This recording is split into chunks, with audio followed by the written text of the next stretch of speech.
Hello, everybody, and welcome to another episode of The Slumber Party.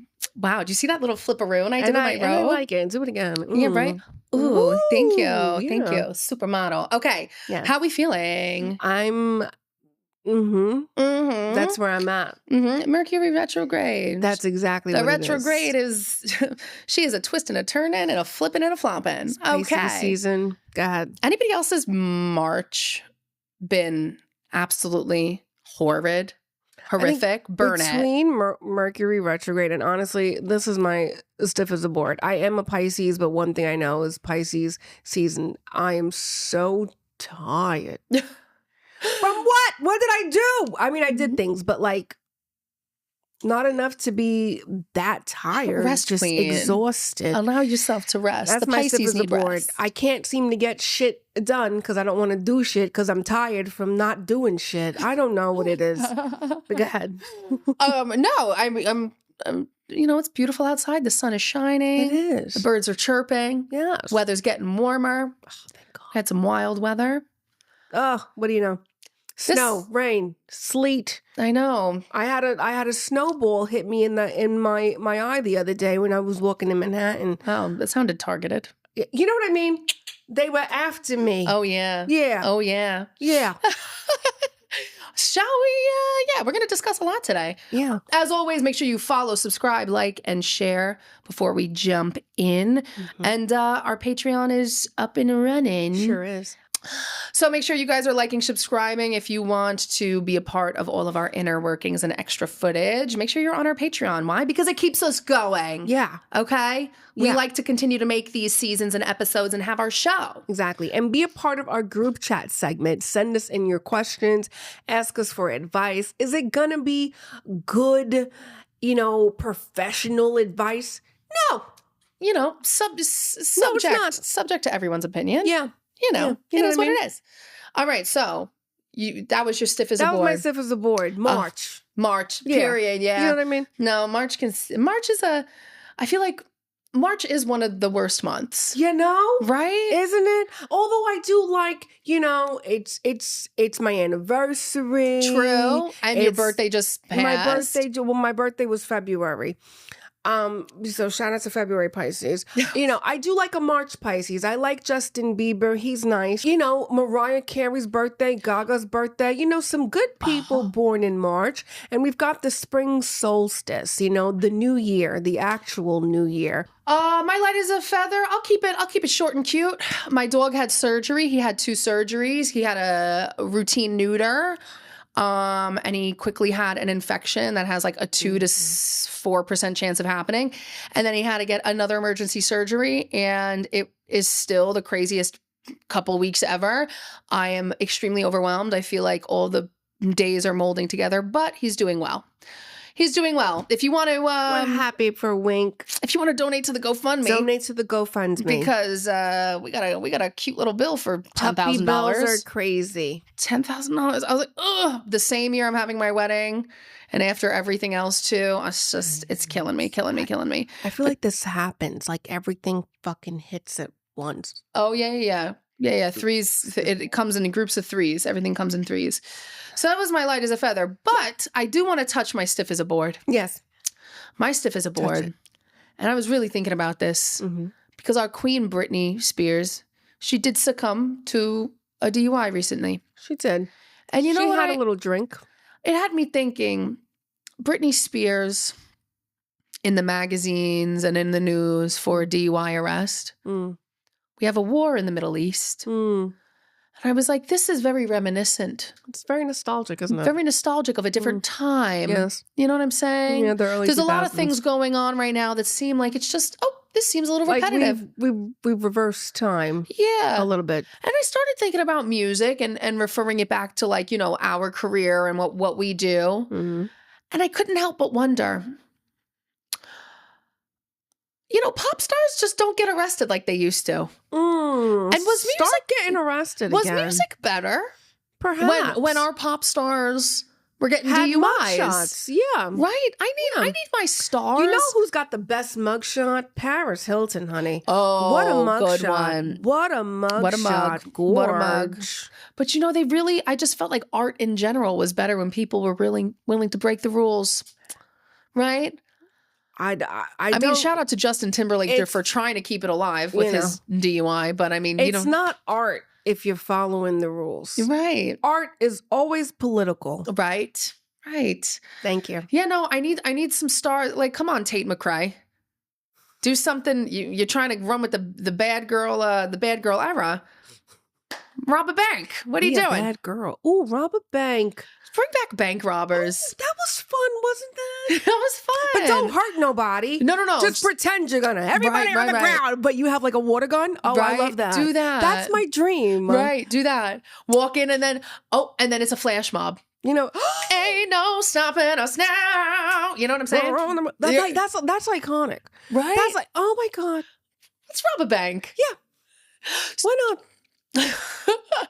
Do you ever seen Fun with Dick and Jane? Oh my God. With Jim Carrey. Oh my God, not for a long time. I loved when they put the masks on to go rob the bank.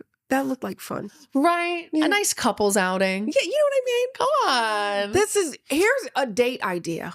You know? Rob a bank. Rob a bank. But don't hurt nobody. Right. Okay?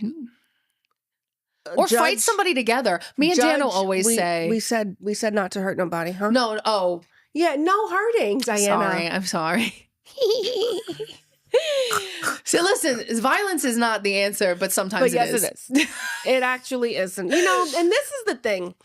Sometimes I realize the reason why some people are just vile, just awful. They just let anything fly out of their fucking mouth because they think they won't have any consequences. It's because no one's punched them in the fucking throat. Right. No, yeah. You know? You need one punch. Punch them in the fucking throat. You need one punch. Because then you're like, you know, we're not saying that you should always keep your mouth shut, but do it with discernment. You know what I mean? You know, like, that's the thing. Because some people, they need a slap in the mouth. You know, I was thinking about that person that you said... You were like, do they have Asperger's syndrome? Who did I say that about? A person. Sometimes you repeat back to me things I said. I'm like, God damn, I say that in public? But I thought about it and I said, you know what? I think this person has BPD. Oh. BPD. And it's like a part of me wants to be, you know, sympathetic and like, oh, that's, you know, you're going through things. But I don't give a fuck. I've gone through a lot of shit and somehow I didn't end up being a piece of shit. So, no, listen, I cannot stand when someone is an awful person and it's like they had a rough childhood. No. That's an explanation, not an excuse. Right. Sympathy only goes so far. At this point, at our grown age, and I think in this day and age in society, I'm assuming everybody had a shitty childhood. No more, I had a rough childhood. No, we all had a shitty childhood because guess what? The ones who didn't, you could tell. Right. You could tell. The ones who don't know how to handle conflict, the ones that are entitled, I can tell. Oh, your mother, it looks like your parents didn't smack you around once. I didn't get hit. Oh, well. Try to say something? No. No, it's fine. See, I thought I was the poster child for the fact that gentle parenting works. Oh no, you're right. When I say smack around, I mean like also when your parents didn't discipline you. Oh no, you know what I mean? The consequences for every Unfortunately, action. I only know one form, so that's my. I still have consequences for my actions at this fucking big age. My mom will be like, well, right. I'm like sometimes when somebody's, you know. You got to assume everybody's life is a little shitty at some point because you can definitely tell for the ones who didn't learn from anything. So, you know. How'd we get here? Anyways. I don't know. DUIs. Rob a bank. Rob a bank. You know, but you know, don't drink and drive because then you can hurt other people. No, do something that's very close to you, what you do. You know, get a water gun.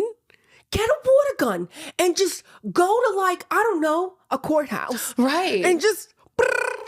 Right. Or, I love that. Or you can steal somebody's purse and then mail it back to them without anything stolen. You know what? In this day and age, 2026, no one's walking around with cash. Right. So you take their purse and cancel their cards. In 20 minutes, you can't use the cards any fucking way. But now you got a new purse. Yeah. But you have their ID. You can mail it back to them, and now you got a new friend. That happened to me. Isn't that nice? Now you got a new friend. You got a pen pal. You got a pen pal. Remember pen pals? Bring back pen pals. Yes. Oh, this is great. This is good. I feel like we have such good ideas. I feel like we do too. I got robbed on a train. So did I. I got robbed at the Metro North. Really? Yeah. Were you awake? No. Oh, me neither. That's the thing that creeped me out. I fell asleep on the train and I was like slumped and it was really late and all this. I think the train like literally went up to the Bronx and came back down because I was sleeping on the train for like multiple hours. I was out. And then I woke up, like my phone was gone. Everything was gone. I didn't have my ID on me. So I brought out my passport that night to go out. And I woke up, I'm in a fur coat, like a 65-year-old fur coat was my grandmother's.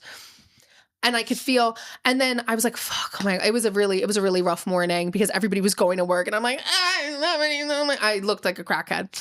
And then a couple of months later, I get a Facebook message and somebody was like, hey, I found your passport in a bush in Van Cortlandt Park.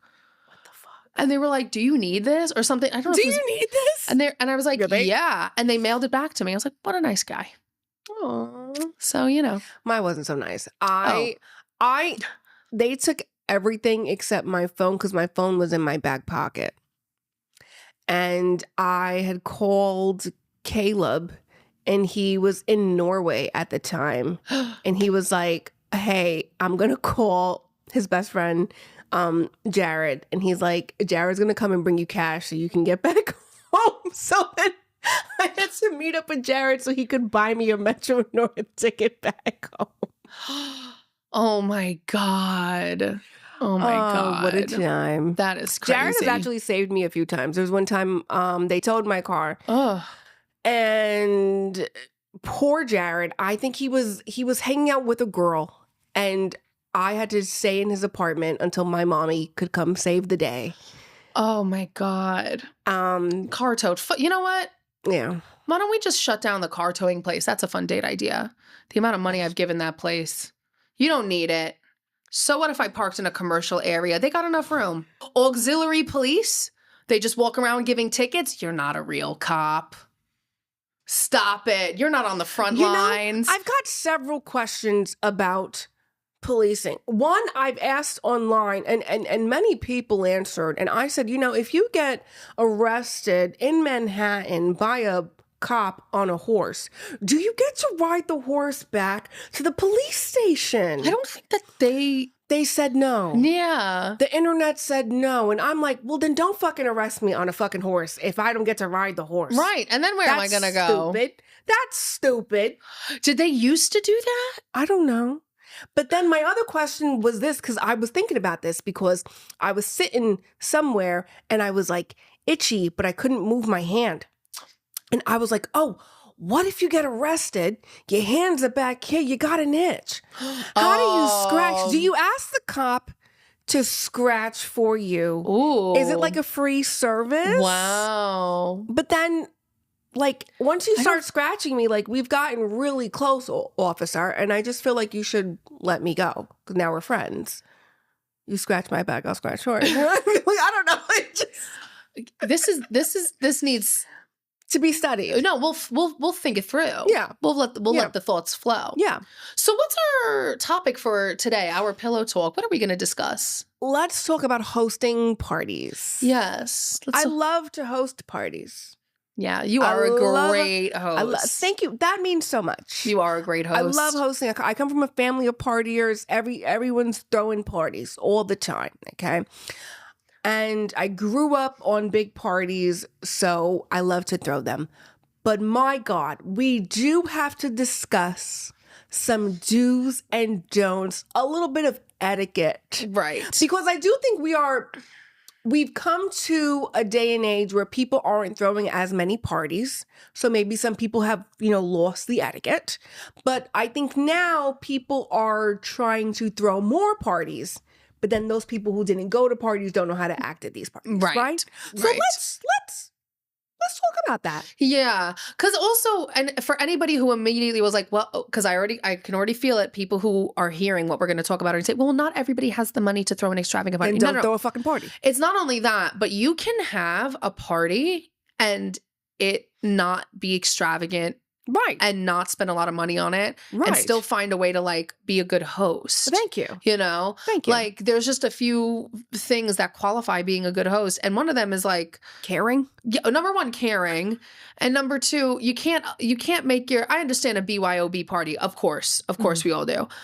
But you can't make your guests bring everything all the time. You know, You got to set something up. You got to make it nice. If you're going to host, the shelter that you're sitting in can't be the only thing that you provide. You have to set something out nice, whether it be a charcuterie a little board, cheese, a little something, a little bread, a little crudité, and hummus. Come on, Yeah. you got to put some effort in. You know, I like to decorate. That's my favorite thing. Curate the vibe, curate the space. Yes. You know. Yes. Whether it's just one thing or another. You know. That. I just got triggered thinking about it. You know, when I'm hosting a party.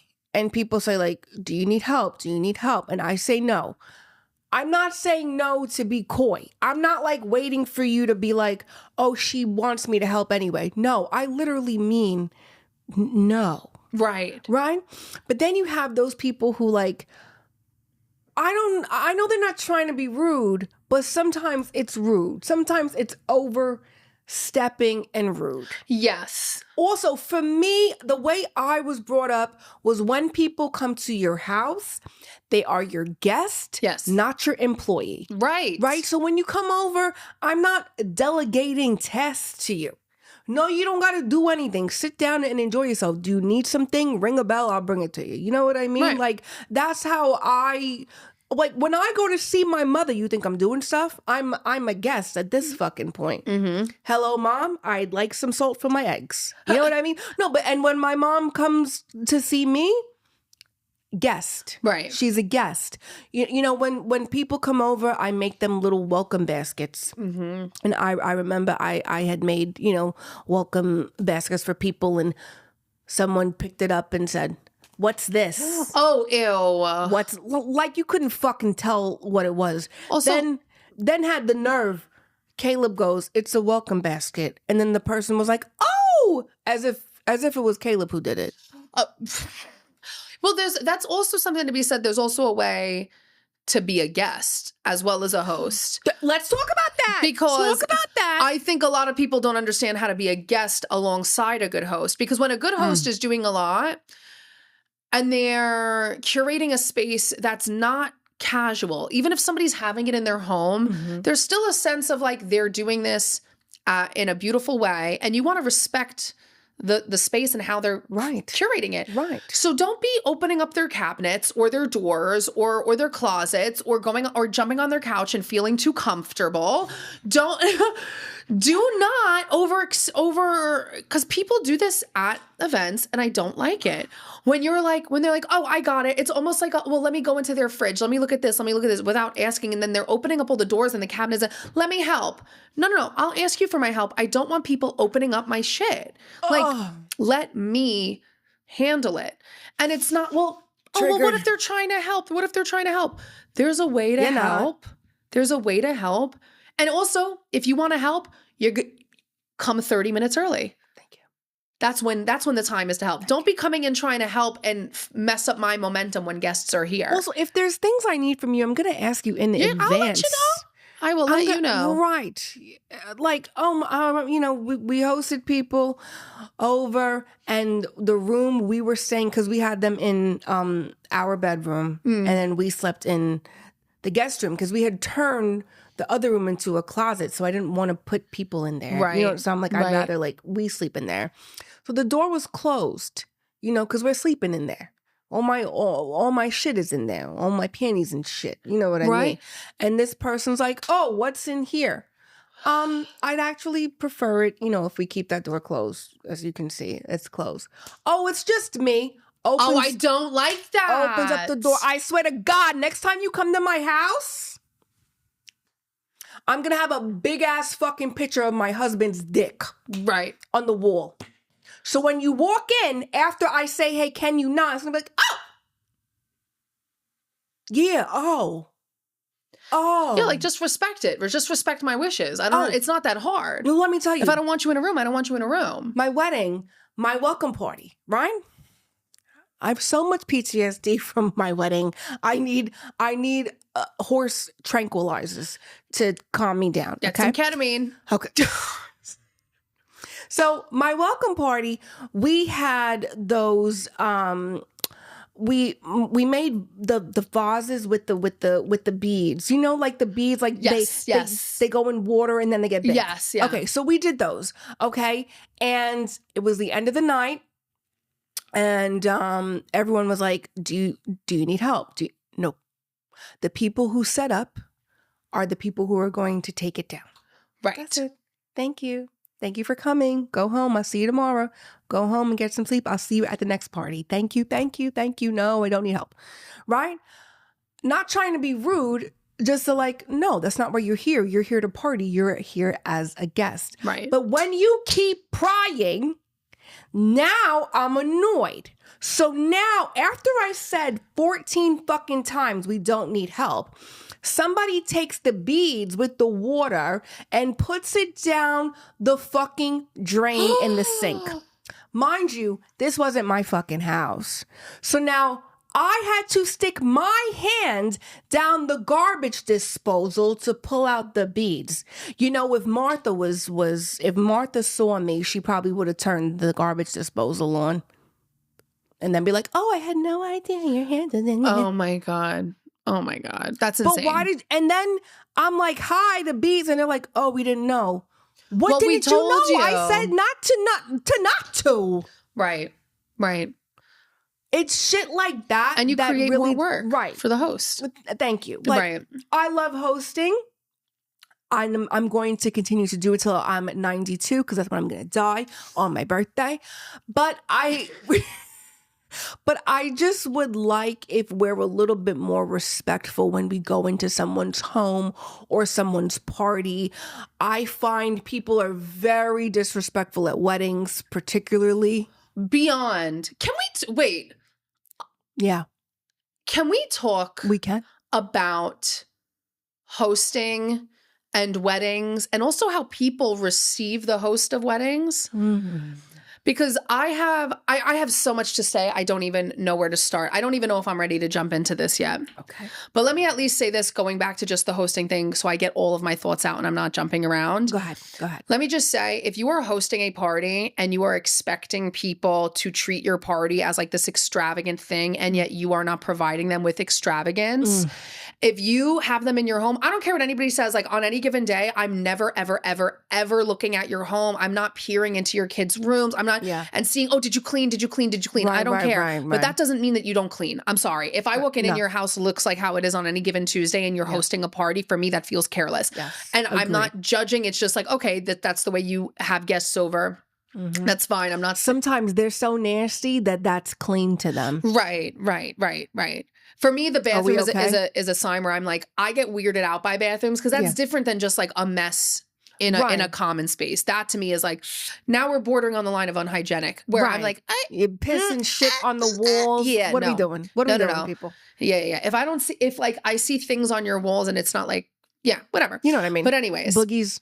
Right. There's a way to host things, and you can't call yourself a host if you're not willing to put in the effort. If you want to have something casual, be clear with your guests that it's casual. Yep. I'm having a surprise thing for Dano tomorrow. Yep. I'm throwing it together last minute because we've been getting hit left and right with Mercury retrograde up our ass, our dog $10,000 bill, having a dispute with our landlord, things going on with our wedding. Everything in the world is falling apart. And I'm like, oh my God, his birthday's tomorrow. And I feel like I don't know what to do. And so I'm like, okay, everyone show up at a bar. Everyone showed up at the bar late at night. It's fine. Show up at the bar. Also, everybody needs to draw a mustache. People got to look like Dano. I want this to be funny. Okay. Somehow. But anyways, if you're going to host, be clear about your level of hosting without giving people an expectation to be let down. That is my premise. Don't make people walk in and thinking that you're hosting something that's at a certain level and you not deliver. That's a sign of a bad host. Have more than enough food, more than enough drink. There's nothing that shows a rookie host than when you don't have leftovers. You always need to have leftovers, and then send people home with doggy bags. It's a nice offering. Yes. Oh, let me put this in a Tupperware for you. Yes. Oh, take a doggy bag. Oh, take it home. Oh, your son is sick. Take it home to your son. Yes. Always have more than enough. There's nothing more embarrassing than running out of food. And oh, well, not everybody can afford that. Then don't host. It's the same thing. Like, oh, don't go out. If you don't want to tip and you're like, well, tipping's optional. You're a piece of shit and I look down on you. Oops. You're a piece of shit and I look down on you. Now, how you tip is your business, whether I agree with it or not. But don't go out and be like, well, I'm not going to tip because it's optional. You know the society. It's implied. 12? Right. If you can't afford to tip, then don't go out. You can have takeout and set up something nice in your living room with a candle. Right. That's fine. Agreed. Now. Yes, weddings. I'm ready. Let me tell you. So I know that because it's wedding season, somehow I always find a way to tie my wedding into the episodes. You should, because it's coming up. Thank you. You know what? Why am I assuming how other people are going to feel? This was a lesson in my therapy this week. Let me tell you something. The way people make the hosts of weddings feel is blowing my mind. Before you're engaged, everybody wants to talk about it. Oh, do you think he's gonna pop the question? Oh my God, we're so excited. Your wedding's gonna be amazing. What do you think you're gonna do? Do you think you're gonna do this for your wedding? What are the colors? What about where you're gonna have it? Have you ever done it? Oh my God, he put a ring on your finger. Oh my God, this is amazing. This is great. Oh, you're planning your wedding? Awesome. Oh, did you plan stuff? Oh, cool. Where are you thinking about having it? Really? You want to have it there? I don't know. You think people are going to prioritize your day like that? Yeah, but I think you should maybe be mindful for some people's own predicaments. Oh, but it's going to be so hot. Why are you doing this to me and having it on that day? Oh, but it's going to be really hard to park and get around. Okay, well, honestly, that's why you should just give up the big wedding and elope.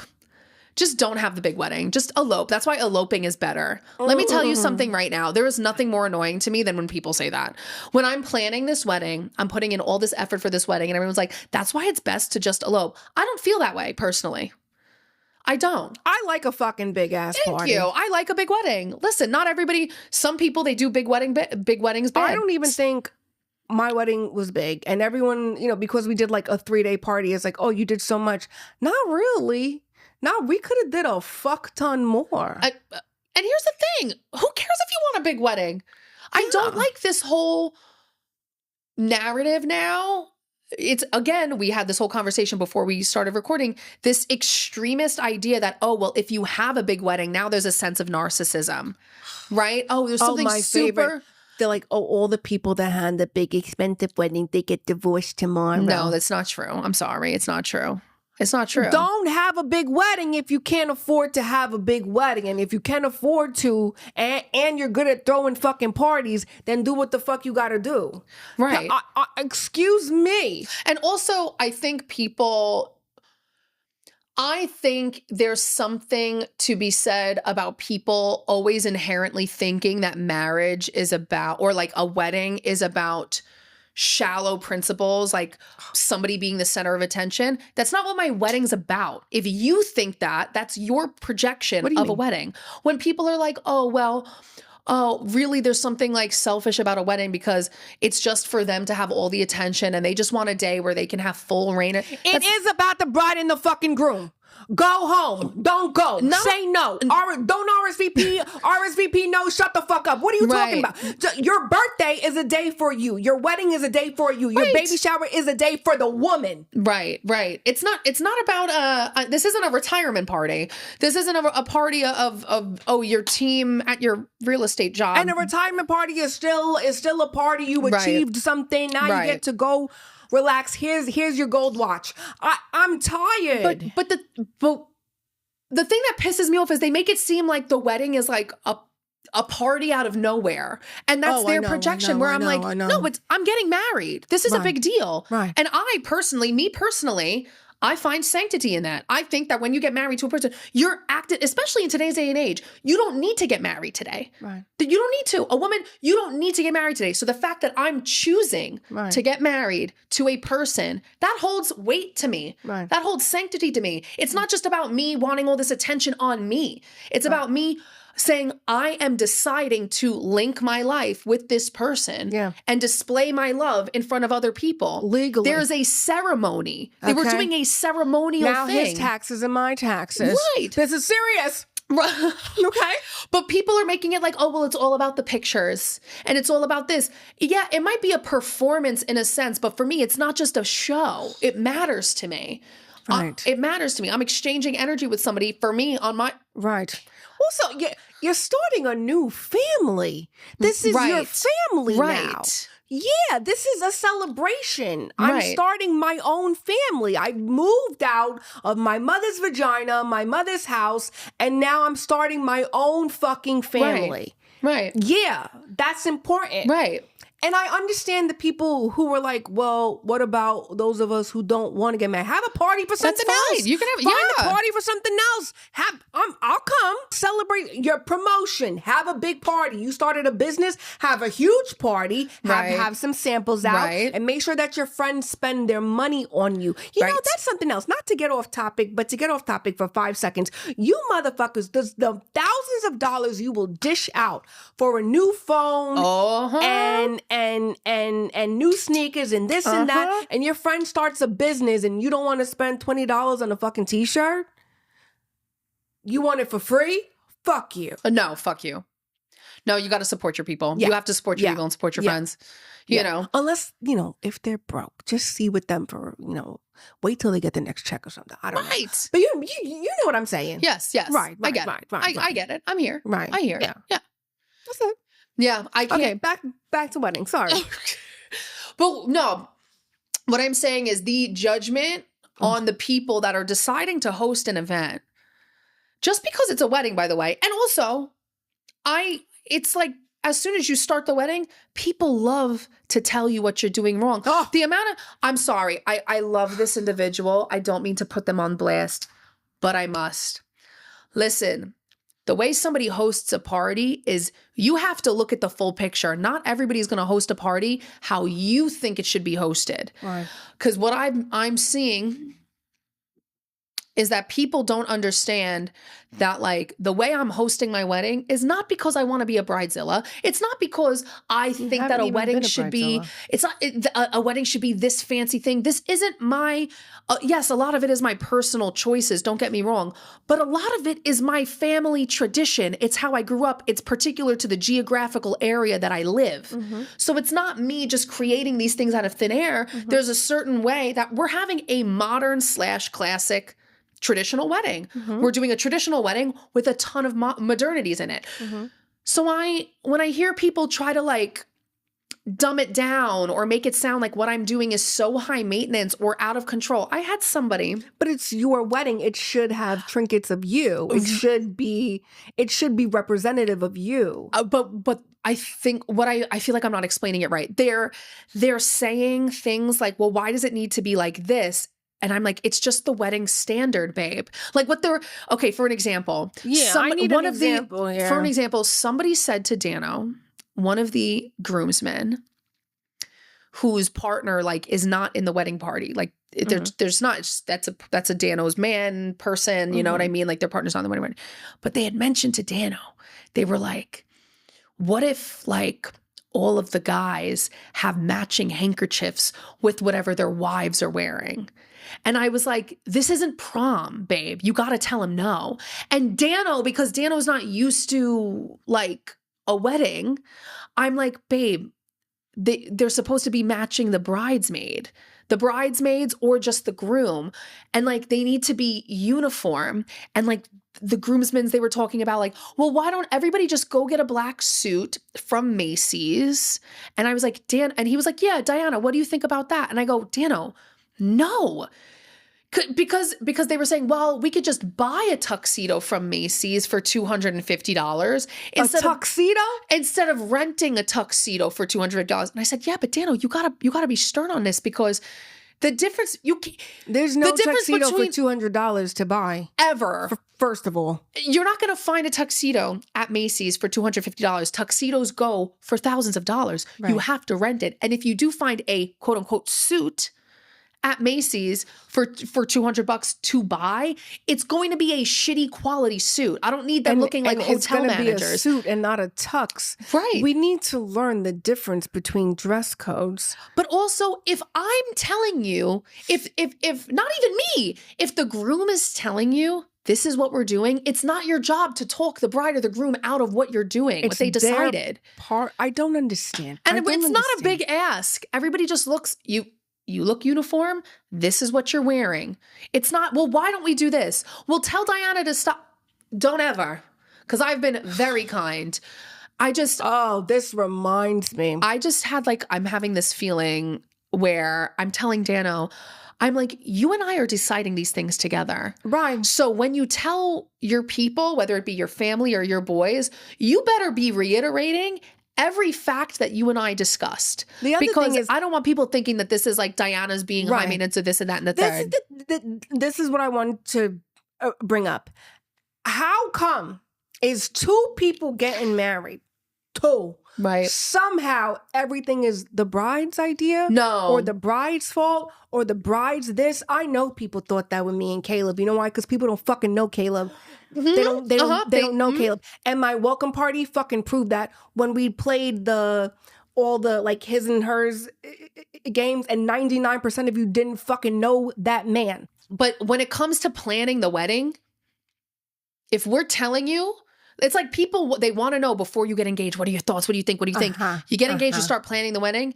And now even when I told people the date, at the beginning of planning the wedding, I couldn't believe how uncomfortable I would feel. When telling people, I did not expect that. Because it's how do I reply to some of the stuff some of you people are saying?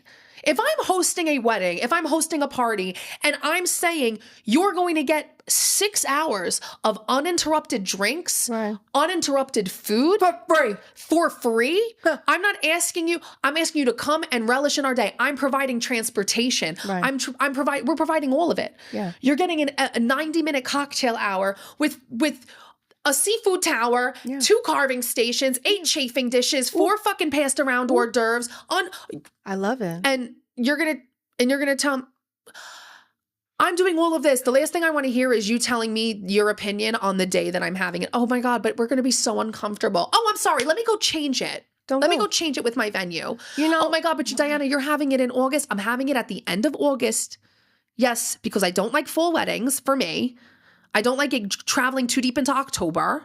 Okay. It's you had it at the perfect time. No, but we had it in Florida where it's hot all year long. But it's also cool. If we had it in New York, I would not have done that time of year. I would have done spring or something. That's what I'm saying, because I don't want to branch too much into fall. Right.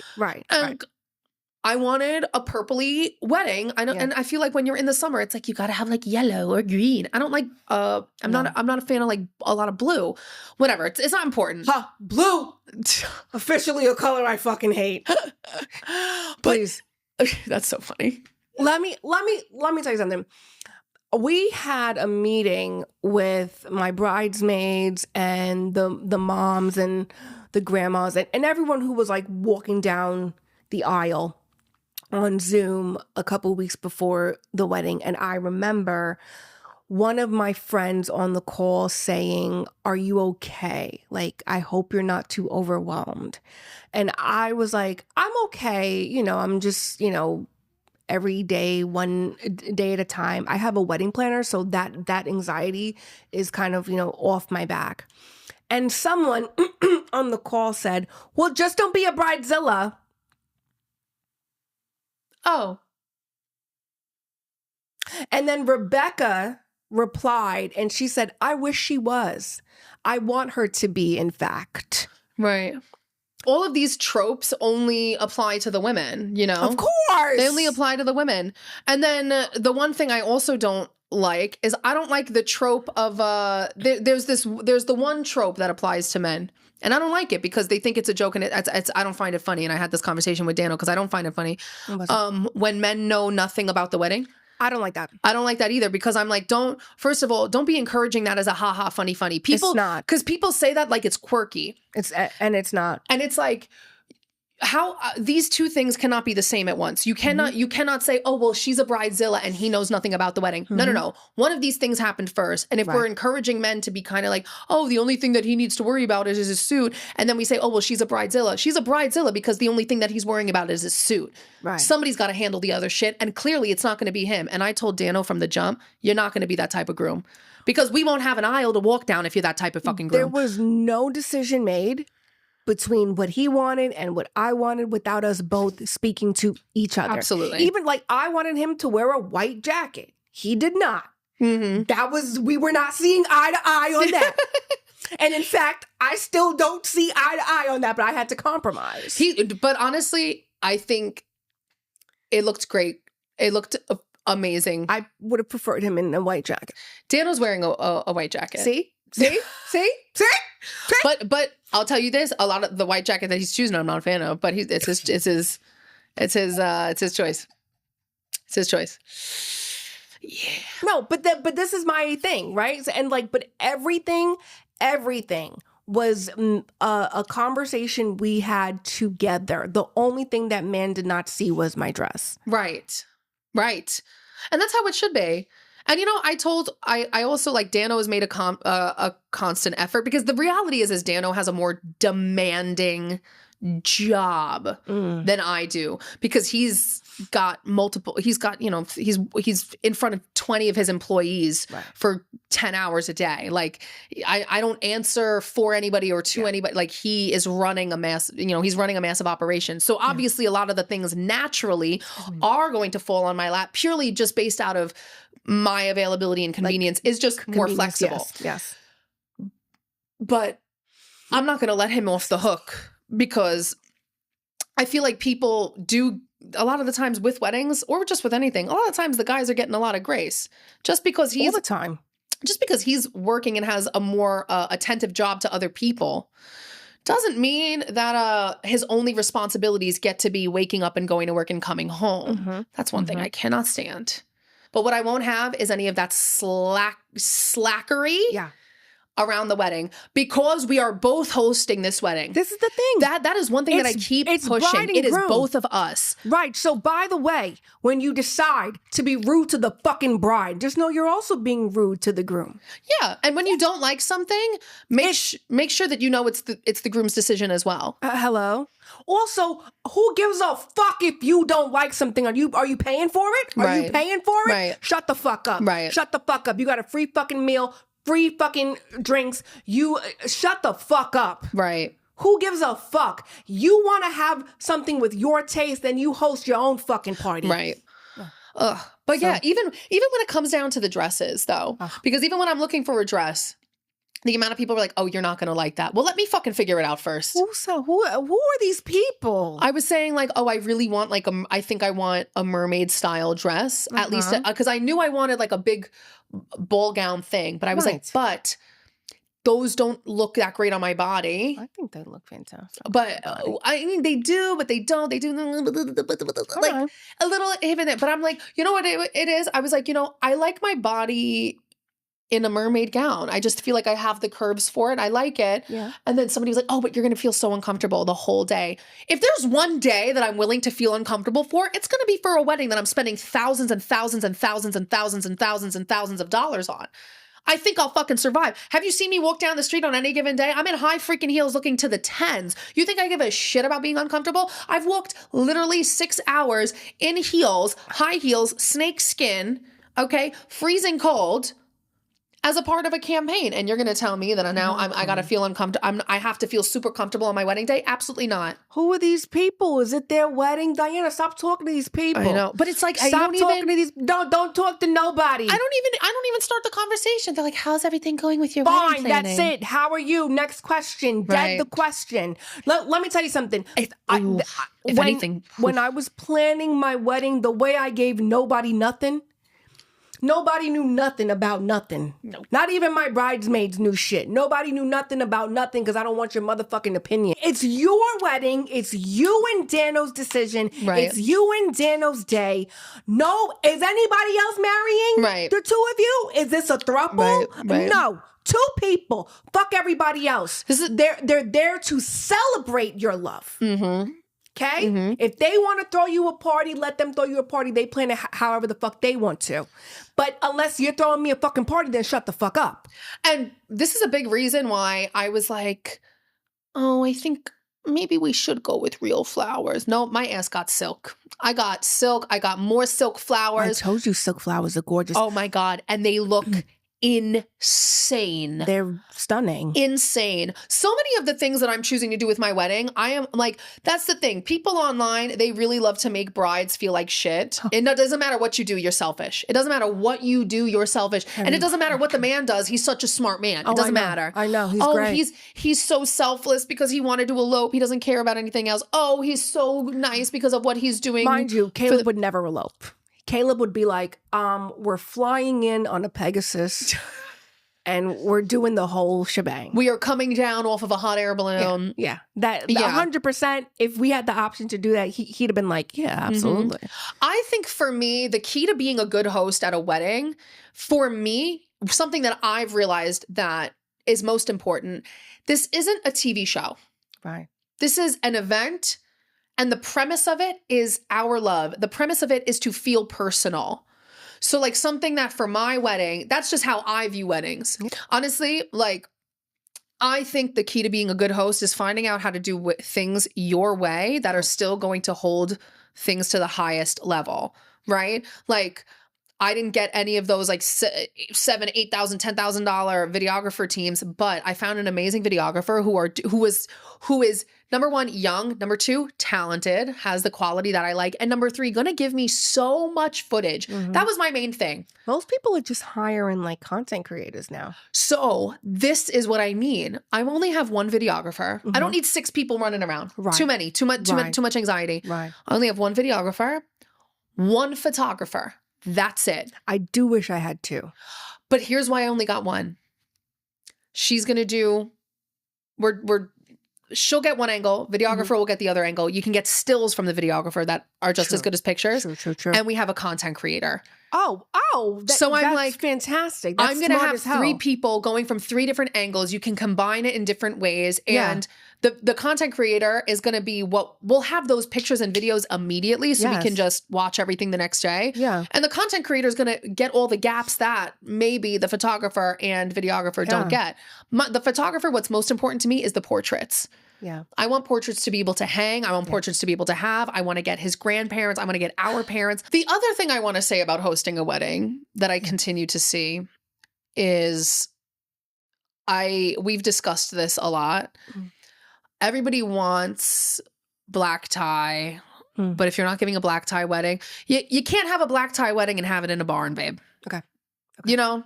Okay. Don't tell me, oh, it's a black tie wedding, you got to wear a floor length gown, and then tell me to step over a barrel of hay. Okay. Those 2 things don't work. Let's also learn dress codes. Yeah, what you want is formal. Just say you want ultra formal. Yes. Like I know. Also, you guys not knowing the difference between semi-formal, cocktail, formal, black tie, white tie is like, call me a fucking classist if you fucking want, but Google exists. Right. Not only that, but I provided photos for people of how I wanted, and I made it super clear, like I want everyone to look like a fucking princess. Then there were people like, oh, I don't want to feel like I'm doing too much for the bride. You're dressing up for me. Right. You're dressing up for me. I want you to look I want you to dress like if you were going to meet Princess Diana, you're going to wear jeans and a t-shirt because you don't want to outshine. But no, you're dressing. It's a respect thing. It's a respect thing. It's like this. I wore this gown for you. I bought this gown for you. Yeah. Hello? Exactly. Dress up for me. Right. Exactly. I mean, can't now because my wedding's over and done with, but you know what I mean. I am thinking about how to phrase my attire though, because I mean, for everything that we are doing, I would say, I would say it's like light black tie. Because when I think black tie, I think very, very, very expensive, a lot of things. And we are having a very, very fancy, fancy wedding. But I don't think it's black tie enough in order to say that. I think formal. Make a suggestion? Yeah. I would not put like black tie No, it optional freaks people. I would just put black tie because the amount of people who are going to come informal anyway. Right. I would just right. a suggestion because I feel like when you give them the option, then they go lower than formal. Right. That's what I'm saying. Because I feel like if I say formal, people are going to show up in like I don't want to see nobody's knees. Right. You know what I'm saying? Like I'm encouraging floor length gowns. We're in a ballroom. Yes. We're on the water in the city. I have all the, you know what I mean? We have the stuff that we're doing for the wedding is a lot. It's not like a semi-formal nothing. It's very formal. But I do fear that if I say formal, people are going to come in cocktail dresses. Mm-hmm. Or, you know, and even I'm hearing from some people, but what I'm also getting is like when you do say black tie, people freak out. When you say black tie, people freak out. And they're like, oh my God, so wait, now we need to tie. Oh my God, so now we need to do this. Wait, so she wants it to be like the Met Gala? She wants it. First of all, the Met Gala is usually white tie. Right. So there's that.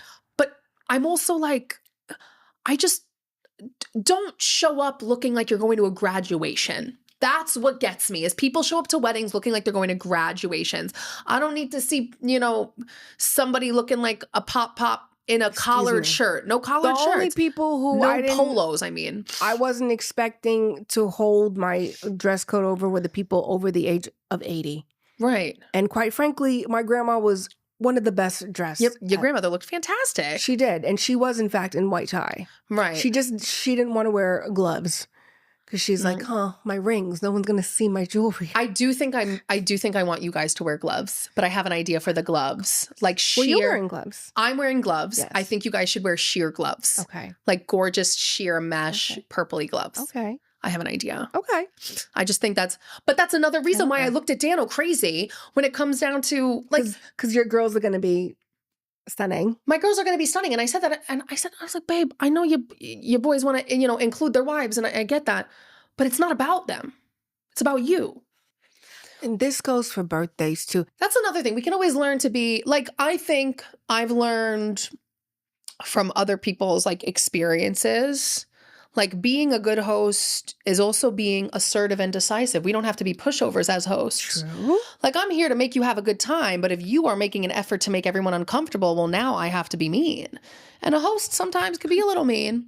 It's also a host's job to throw people out.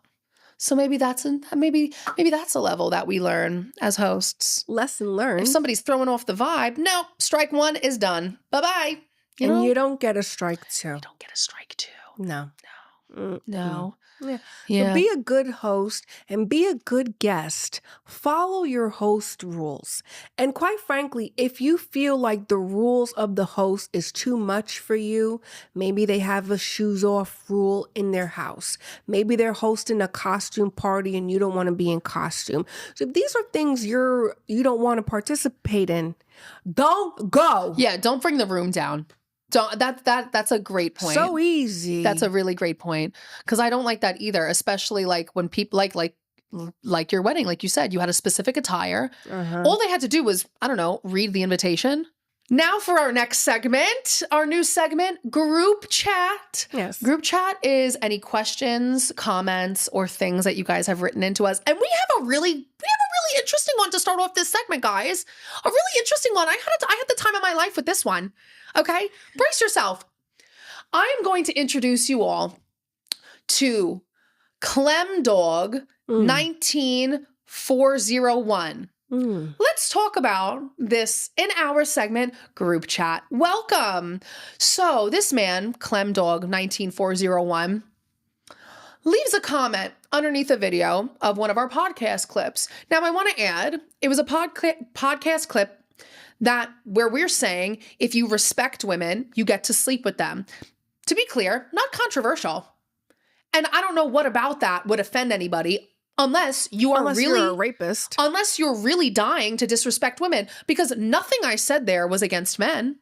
It was saying these men don't have sex because they're disrespectful men. And then, mind you, people were like, "Oh, these women have never been laid."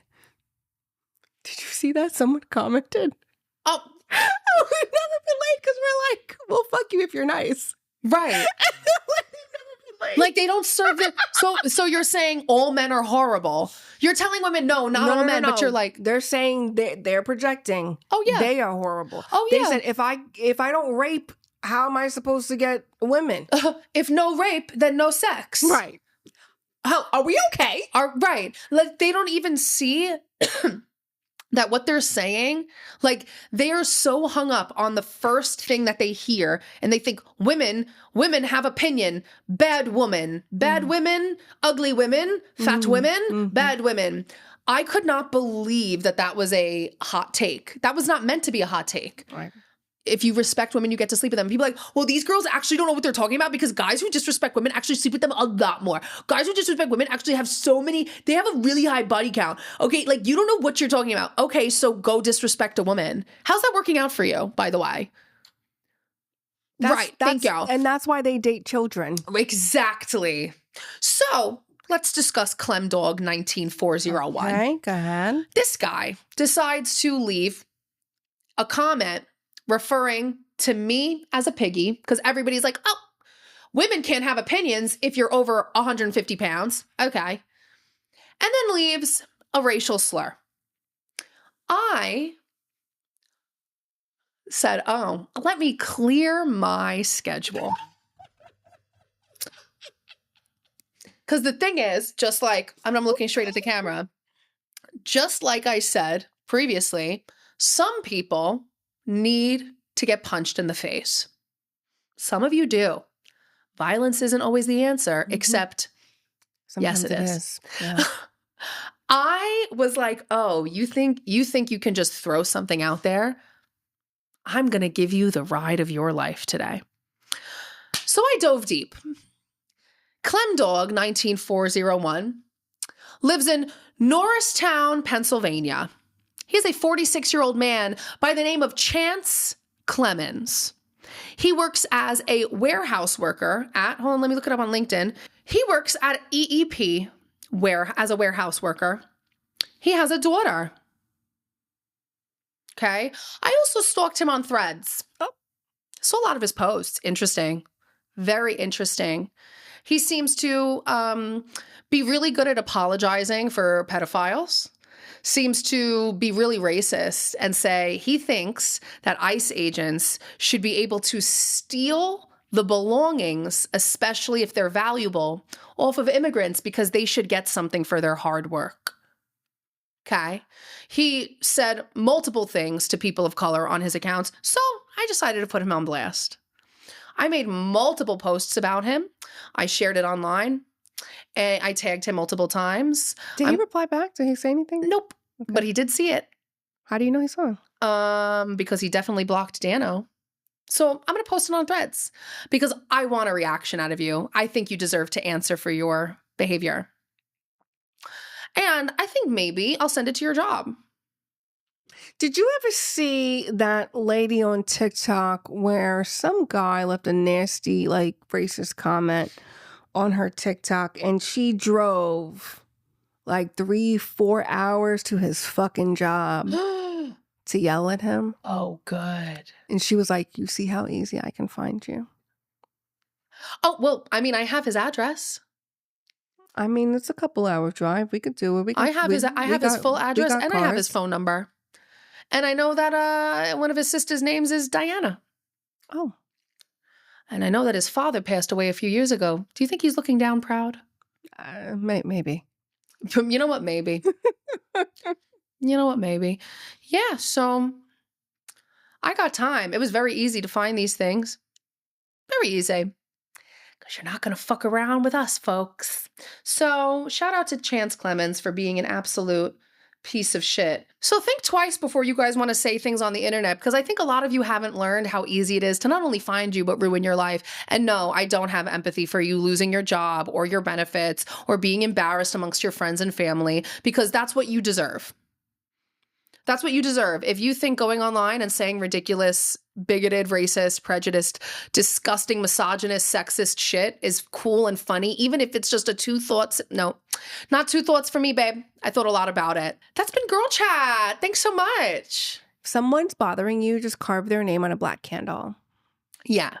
Yeah. Yeah. You know what I mean? So hopefully in our next episode, we have a better Girl Chat topic, some advice that we can give you guys. Yes. Send some in your dirty questions. secrets. Shall we do nightcap? This ties into the previous segment of Girl Chat this week, group chat. Be the woman your younger self would feel safe with. Yes. You know, a lot of times we say, oh, you know, be the version of you that your younger self would be proud to see. But be the you your younger self will feel safe with. Yeah. Because a lot of times, many people are not safe. Yeah. And, you know, it also makes you more empathetic person to others. When you are able to think like, okay, when was that person's acting like that, but like, have I ever acted like that? I have. Oh yeah, I think about that all the time. And what did I need in that moment? I think about this with kids all the time. Yes. That's why I'm like teenagers. Yes, whenever people like apologize for like oh my kid is acting up, I'm like, oh my God, a kid is being the kid. Never seen that before. Right, that's crazy. How crazy. A teenager with an attitude. That's new. Never heard of that. Right. Like, I would never want to be a teenager again. I feel like I feel like you go through so much as a teenager, just between school, you're still at home, so you're dealing with family things, you're worrying about your future, you're trying to make friends, you're trying to, you know, go to college, you're trying to pick a fucking career. You don't really know what the fuck you want to do at 14. But like and then, you know, maybe you want to be in a relationship, but maybe the girl you like is too cool, or the guy you like, you know, has a girlfriend, or maybe you're gay and you're afraid to come out. There's so many things happening as a teenager that I just think we lack, not we, but some of you parents, like, you lack so much. It's like you become a parent and you forgot that you were a kid before. Yes, yeah. I tell everyone in my life, I'm like, when I have a kid, I need you, if I ever get like to like that weird parent mode, I need you to reel me back in and remind me. Yes. Remind me. Like, you were once 7. Right. And you also wanted a tattoo on your lower back. Right. And you couldn't get it, okay? Right. So, yes, your kid is going to kick and cry and scream because, you know, he can't be in the oven with the cake because he's 3 and he doesn't understand. I think for me, what I worry about a lot is I know how, like, the frame that I was thinking when I was a teenager, and I know what I thought was most important as a teenager, and how it, like, if I didn't get the things that I wanted to get, or do the thing, or live the way that I wanted to live, like, I was very upset. Like, it was hurtful. I felt pain, but there was something else going on underneath. Like, it had so much to do with, you know, how I was living. And so my kids won't ever have to deal with that. But the thing that worries me is, like, do I know now, even as an adult today, do I know now even what I needed at that time? So it's like, this is still a growing thing even when I have kids, because I'm like, I don't actually know what would have helped me at that time. I don't know what would have solved it. Factual. You know? So I'm like, that's a scary thing to think about. But I know today, like, I am the version of myself that younger me would have loved. Like, younger me wanted me to be this type of person. Yeah. And so you just have to kind of, it's another form of manifesting too. Like, I don't know that high version of yourself in any way. I don't know if young me would be proud of me today, but young me would totally feel safe with me. I know that much. But I notice a lot of what we're saying, it really is like elder millennial, Gen X, boomer, silent generation, they are so fucking unhealed.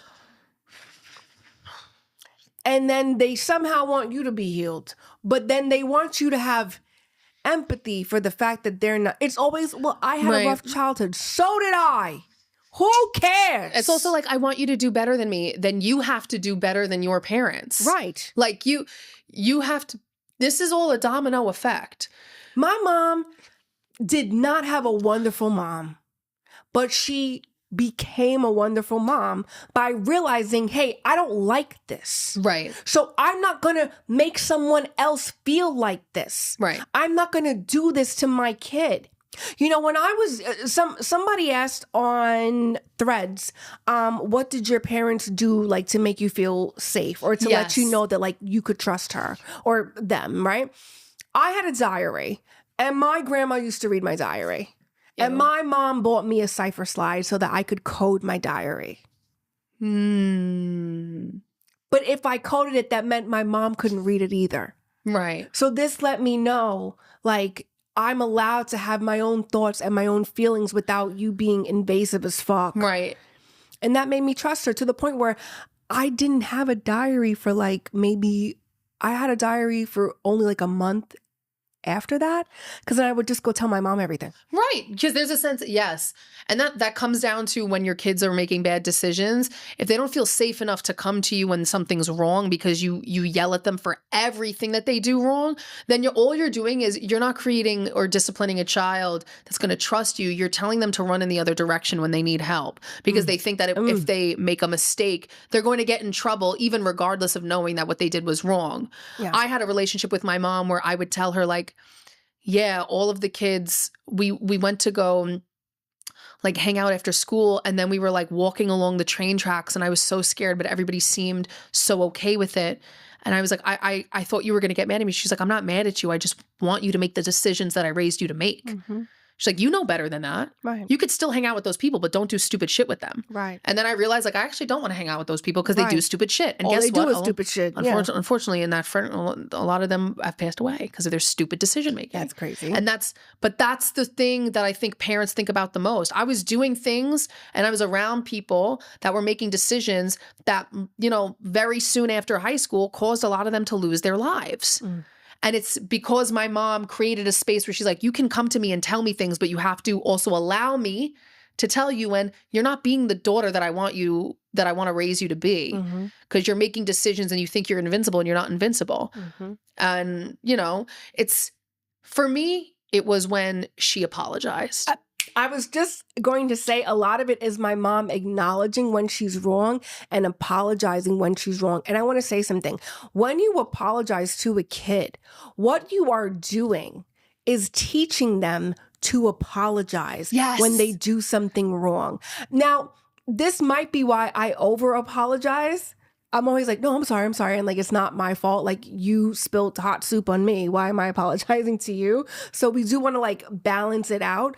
But my mom acknowledging when she was in the wrong and apologizing when she was in the wrong taught me that when I was in the wrong, I had to apologize and I had to acknowledge the part I played in whatever went wrong. Mm-hmm.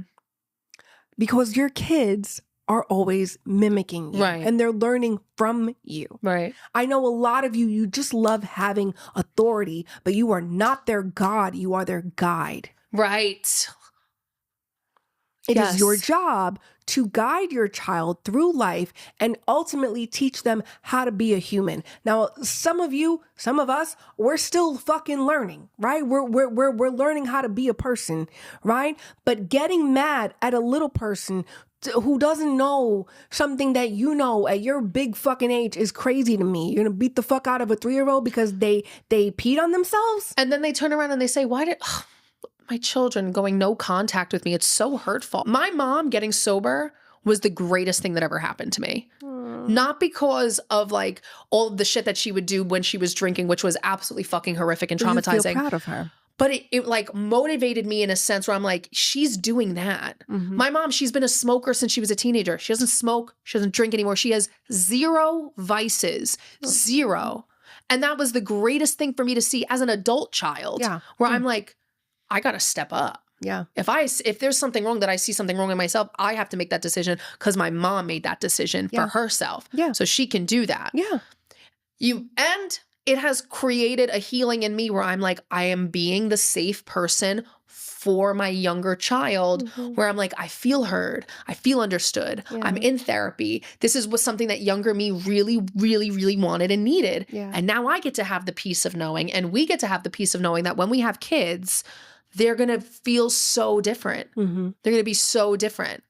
Because I think people forget that when you're raising kids, you're not raising kids, you're raising adults. You're raising people that go out in the world. I think, like I said, I think it's people who they're so obsessed with having a little bit of authority. Yes. They just cannot wait for the opportunity to tell someone what to do. Yes. And that's how they see it as. They're like, these are the type of people who those are the type of people, they love dogs and they hate cats. Yes. They hate cats because they feel like they don't have as much control. I can't stand cats. I bet the fuck you can't, because you don't have any control over them. Right. You want a dog because you want someone who's submissive. Right. Right. Oh, we have so much to say about this. We do. We'll save it for the next one. Next episode. All right. All right, people. We love you. We love you. Be the version of yourself that younger you would have wanted. Yes. Make smart choices. Yes. Be artistic and crazy. And don't be a racist, Disgusting. sexist fuck.